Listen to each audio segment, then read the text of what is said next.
G'day everyone, Dylan from the Beta Network here. Today we're going to take a look at a tactical turn-based game set in the dark, twisted world of Avalon. So why don't you grab your swords as we help you answer the question, should you play King Arthur Knight's Tale? King Arthur Knight's Tale kicks off in spectacular fashion. The game begins with an incredible opening cutscene detailing the events leading up to Sir Mordred coming back from the dead. That's right, Sir Mordred has been revived as something dark and evil has happened to King Arthur, and Sir Mordred must oppose him. Straight away, Sir Mordred must escape from his tomb in Camelot and bring vengeance upon the bandits that have set up home there. As he makes his way through the castle, he finds a sad, lonely knight trapped in a cell by the name of Sir Kay. Freeing him, they retake Camelot and start searching for King Arthur, or as he is now known, Knight Midnight. As Sir Mordred makes his way through the story and side missions, he comes across quite a few heroes, both well known and not so well known. He can then recruit these heroes to his new Knights of the Round Table, all the while building Camelot up to its former glory. While Sir Mordred is on his quest to find King Arthur, he will come across important choices. This affects a morality chart which will determine what kind of ruler Sir Mordred will be, along with getting perks and recruitable heroes for each option. Will Sir Mordred be a rightful ruler of the old faith, or a tyrant professing Christian values? Will he become the evil man everyone thought he was, or prove them wrong and take advantage of his second chance? The choice is yours. This story is incredibly well done. Each character has their own backstory and biography to read, not to mention that side missions can be focused on continuing their story as opposed to Sir Mordred's. For example, Lady Dindrane's quest for the Holy Grail. Even with all of this extra content, it still does not pull away from the main story of the quest to find King Arthur. The world the developers have built here is dark and twisted, and works amazingly well with the King Arthur story. Plus, is Sir Mordred really as evil as he's always portrayed? Or was he the only one to see King Arthur for what he would become? Maybe, just maybe, he was misunderstood.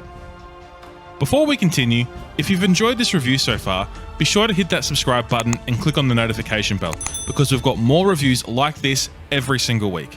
Now let's get back to the review. The gameplay for King Arthur Knight's Tale is just fantastic, especially for someone who loves tactical turn-based games.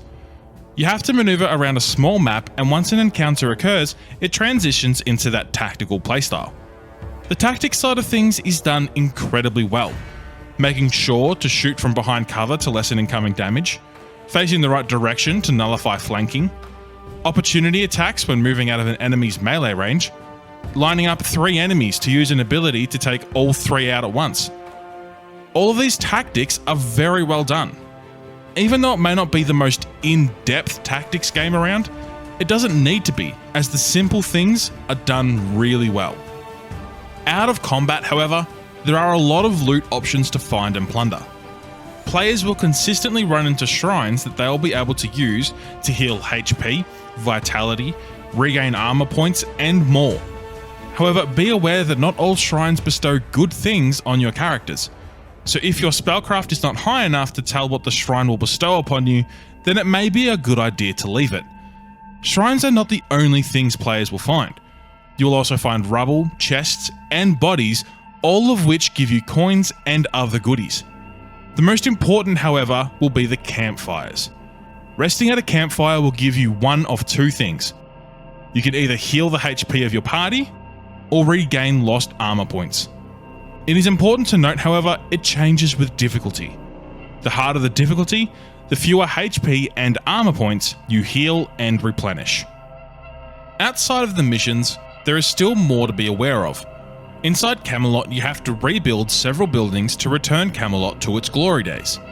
They are the Round Table, Cathedral, Merchant, Training Grounds, Hospice, Crypt, and Enchanted Tower. Each building has its own function. Some are easy to know what they do, like the Merchant. Others are a little more in-depth.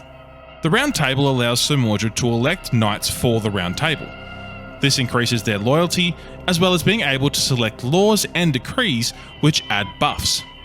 The Cathedral and Hospice are for healing heroes, Cathedral for injuries, and the Hospice for Vitality. The training grounds allow you to level up heroes while not using them. Definitely one of the more beneficial buildings. The Enchanted Tower allows you to sacrifice relics for relic dust. This can then be used to buy new relics. Lastly, the Crypt allows you to remember fallen heroes. Any hero that dies is permanent, depending on the difficulty. When a hero falls, they are buried in the Crypt, allowing you to see their tomb and remember their sacrifice. Each building has extra perks to upgrade, which allow for better options. This helps dramatically with keeping your players leveled up and healthy with great equipment. The world design for King Arthur Knight's Tale is just another great aspect of this awesome game. The depth of the world, the design of Avalon and Camelot, and the dark and seedy forests all meld into an incredible world to explore. The art design really speaks to that medieval style with a definite twist, from the different buildings inside Camelot to all the locations in Avalon. It all looks incredible. Not to mention some awesome atmospheric music to really drive home that dark and evil vibe. So, should you play King Arthur Knight's Tale? I would say absolutely. Now be aware that there are a couple of minor faults that might make it feel slightly unfinished. However, these should be rectified pretty early. And even with a couple of these moments, the game is still incredible.